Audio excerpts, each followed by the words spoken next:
shift report that said that this patient is having an NG tube because they're having a hard time eating. The patient's, let's just say, has anorexia, even though maybe it doesn't look like that. So that's, you know, you don't have to have an NG tube just because of whatever. You can have NG tube for purposes of nourishment. So let's just say that this patient has an NG tube because they haven't been eating. The nurse put it in 2 nights ago, and they're going to be receiving 5 meds at 9 a.m. via the NG tube. Okay. So I'd received my shift report, and I'm going to come into the room, and I'm going to notice that this is Miss Amelia Hope. So I knock on the door, and I come in. She says yes. Hello, Miss Amelia. My name is Kaara. I'll be a student nurse today. The night shift nurse told me that your name was Amelia, but on my records, I just want to make sure that that's true. Okay, so can I have you first state your first name and last name? She'll repeat it, and your date of birth. Okay, perfect. And I don't see that you have an allergy band, so by any chance, are you allergic to anything that you might know of, Miss Amelia? She says no. Okay, fine. Perfect. So right now, I'm going to put this down. All right, so how are you doing today? She says she's doing good. Cricket Obed. She's like, don't break. Don't break. She says she's doing good. That's fine. Are you in any discomfort at the moment? She says no. Okay.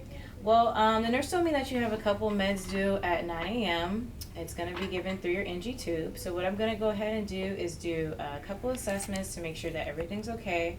I first want to ask you if you're experiencing any nausea or vomiting. She says no. Any diarrhea I've experienced? Any stomach cramps? She also says no. Okay, that's fine. That's great, actually. So I'm going to go ahead and listen to your stomach, and I just want to do that really quickly. So starting in the left. Right, Lower, right. Right. And I'm just listening for bowel sounds. And the kangaroo pump is not actually over here. I didn't have the station for Tiffany had it. Tiffany, What? did you have a feeding pump? What? Did you have a feeding pump over here at your station? Yes. I believe I did. Okay. All right. Still working. Huh? Kangaroo? You had a feeding pump over here at your station? I think so, yeah. We had to hold it. Okay. All right, so I don't have to hold it yet. I can hold it actually before the feeding, right before I start giving medications, because the patient actually is prescribed that feeding at a certain rate for a reason. So hold it right before you give the meds. So I'm just listening for bowel sounds. Hopefully normal active bowel sounds. And before I did that, I looked for any distension of the abdomen, possibly. Then I listened for bowel sounds, heard normal active. I'm going to go ahead and palpate. Do you feel any pain with these movements? She says no. And then even percuss. Whatever, why not?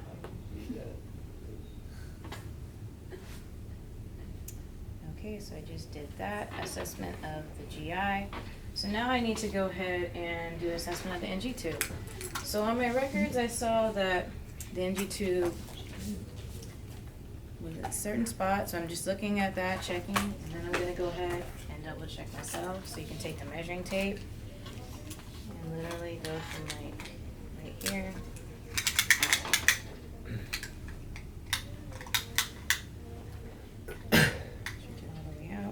Will they actually give us a length card like that we're supposed to compare it to? Yeah, and a certain length you'll compare it to. Then you'll just say, oh, I double checked. It's in the right spot, hasn't moved. Then what you can go ahead and do is with your pen light, which I don't have, you can go ahead and say, okay, Miss Amelia, I'm just going to make sure that your NG tube is not causing any discomfort. So I just want to make sure it's not kinked in the back.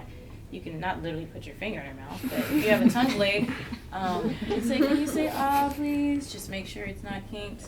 Then you can go ahead and see if the tape is causing any irritation. Maybe that tape might need to be changed. Well, yeah. Then you're going to go ahead and look inside of her nares with your pen light, which is my hand right now, to see if it's not causing any irritation to the nares or anything like that, right? All right, next step, I'm going to check for placement. So what I'm going to go ahead and do is, not to this part, but I know in your paper, I think it says something about 15 mLs to check for placement. For the witch test, For right? the witch test. Okay. It says flush tube with at least 15 ml of sterile water to ensure. No, the whoosh test. That's So not witch it? test. So 15, right? I pull up 15, attach it to here. And I attach my stethoscope. Okay, I heard that whoosh. I know that's in the proper spot. And then you're gonna say, but evidence-based says we're supposed to use an X-ray. Like So every technically, time? I'd be on the phone trying to get an X-ray right now. But for purposes of competency, just do the whoosh test. It's totally fine. And then next, what am I looking for? Residual. Okay. Okay. At what point should I stop and maybe return and call a doctor? It's 100, right? 100, over 100. Maybe the patient's not tolerating the feeding, but I felt resistance at 30. That's fine. Go ahead and push it back in and leave just enough, of course, to attach it and check your pH. A drop for pH, return the rest to the patient. Right? And take that back out, and then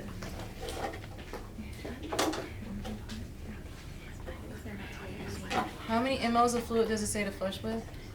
10 to 15? I think she said 15. Yeah, 10 to 15. 15 to 30.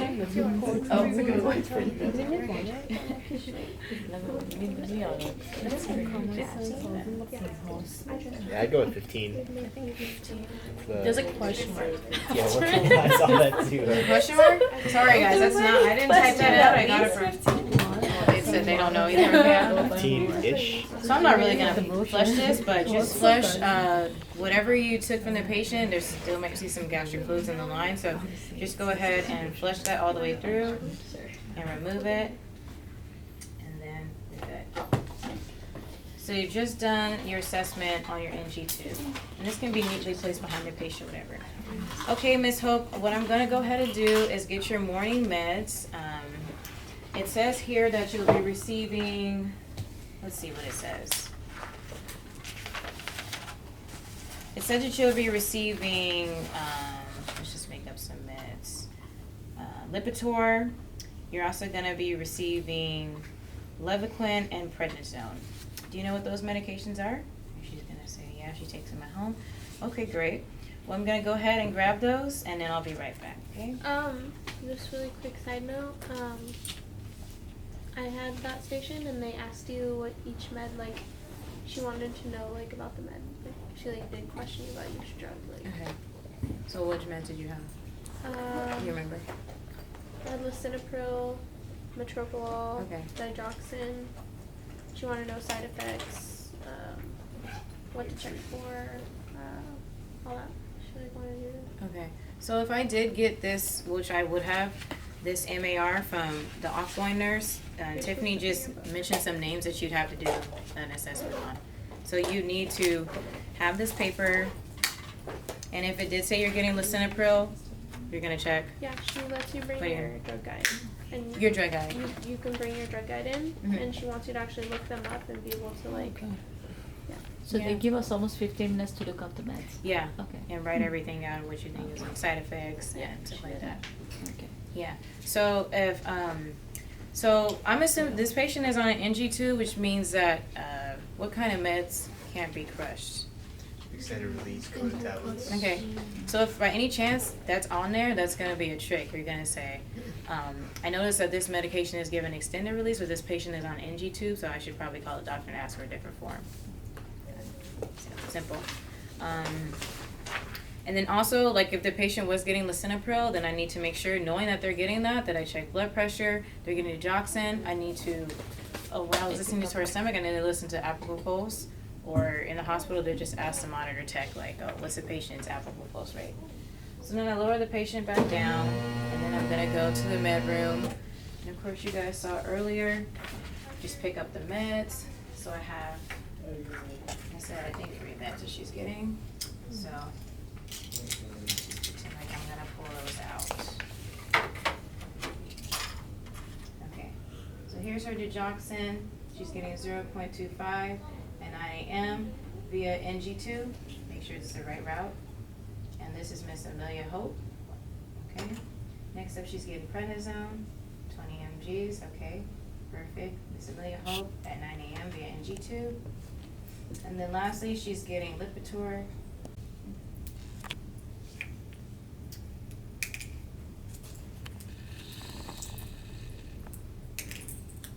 Okay.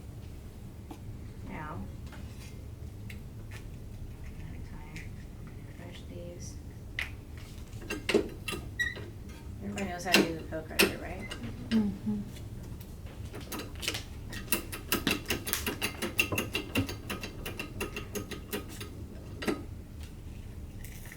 You guys get it. I'm only gonna do one. Make sure it's also crushed out really good. I don't know if they made her actually crush it. Probably not. This is just good practice for if you have it in the hospital. Then how many mLs of water am I going to mix this with? I would say just 5 or 10? 5 or 10? 5 to 10? I don't know. I have no idea. I think it's 15 to 30. This is how many? I guess 15 dissolved powder and 15 to 30 milliliters. And how much the flush was after? 15. Okay. So I don't think we need to do full 30. I'd say maybe So for 30. each medication, it will be too much then. Huh? Yeah, for each medication is what they're expecting. Oh my God. Just purpose of showing you Like guys. 13 minutes. Like 4 glasses of water. Huh?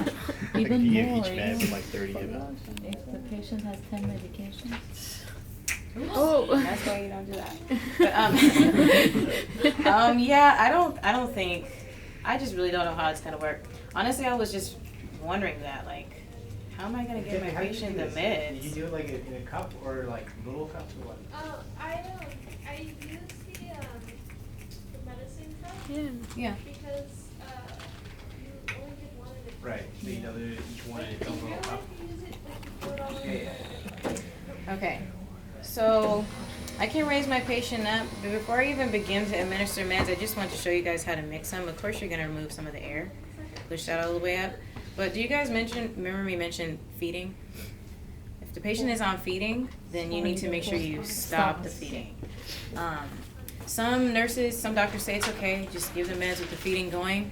My only worry is that if it's a Salem sump like this one, and it's not the one with that gauge. Have you guys seen those ones where you can shut it off, valve off? Then you might have to like struggle with like clamping it because the feeding could potentially still be going as well as you give the meds. So if it's the one that has a valve, you can turn it off to the patient. You can turn it off to the feeding, administer your meds, and then turn it back on to the feeding without even having to stop it.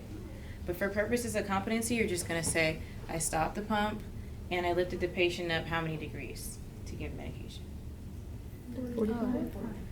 60 degrees. They need to be up enough so that it, by gravity, just straight into their GI, not going anywhere else, which it wouldn't, but just to make sure that's a straight shot.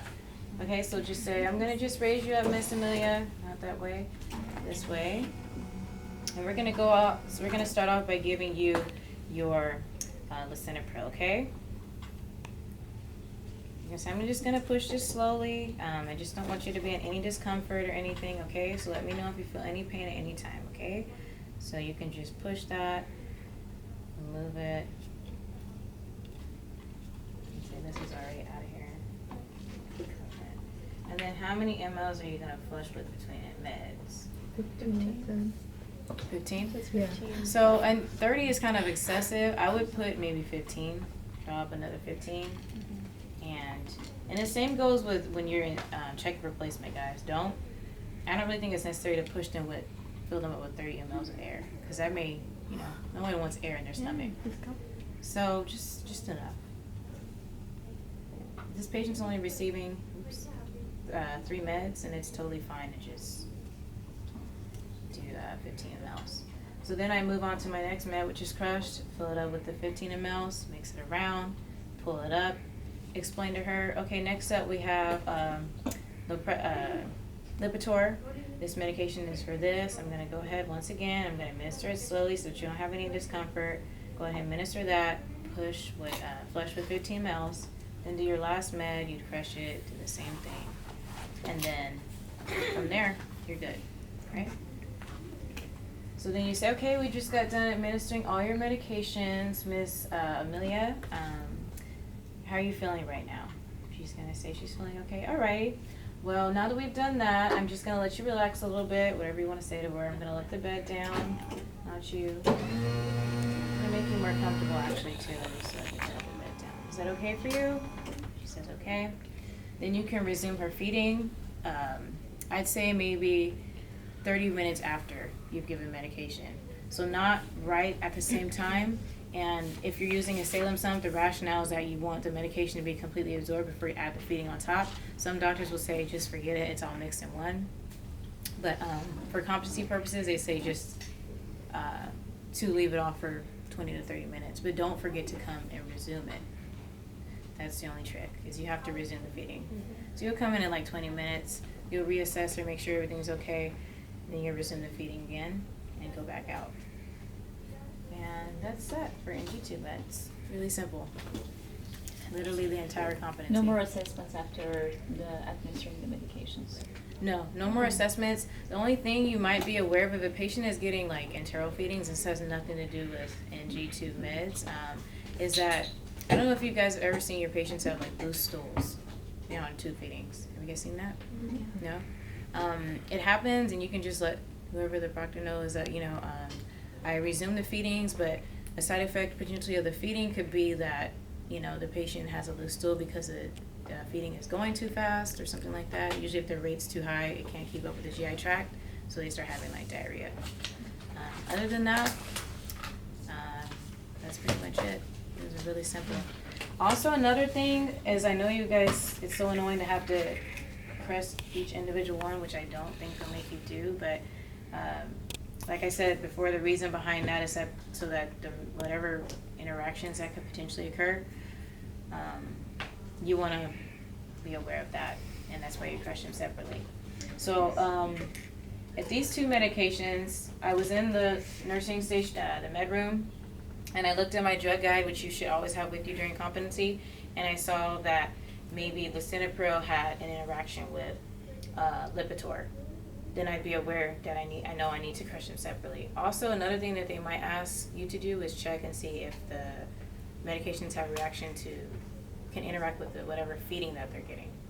So say they're getting Jevity. I want to make sure that none of my medications have interactions with Jevity. I don't really know why, but yeah, just vocalize or say anything really that sounds good. Do you crush the medications in the bedroom? Ideally the patient, see, the silent no one night, wants to bring it. the silent night is really just, it's in the med room, but technically they should have their own Yeah, blood patient has pressure. the little one. They should Their have one personal at And the I noticed they bedside. have the Mhm. small ones in their own. Have you seen those? Mhm. You guys where you Yes, screw it? yeah. And it's Oh, just at like, the oh, bedside? yeah. Yeah, Like and it doesn't that. come out of their room as their own Yeah. personal one. Cause this is not supposed to come out of the med room, Yeah, obviously. I've seen a nurse do that, but She took this in? she took it in. She's like, "You're not supposed to do this." But Yeah, cause it's like contaminated depending if the patient has like because I was isolation thinking, or something. if they crushed the pill inside the bedroom and then you bring it to the patient, what if they didn't want it? Right, that's another So then thing. what? Mhm. So that's why I always like to explain the meds that they'll be getting at 9 a.m. and then say, do you not want Do to you take want any to of take it? these? Yeah. Because if you don't, I'm not going to pull them out Oh yeah. of the Omnicell or the Pyxis. Mhm. That saves you time, and then also that they should have a personal pill crusher in their room, not the side of night. So basically,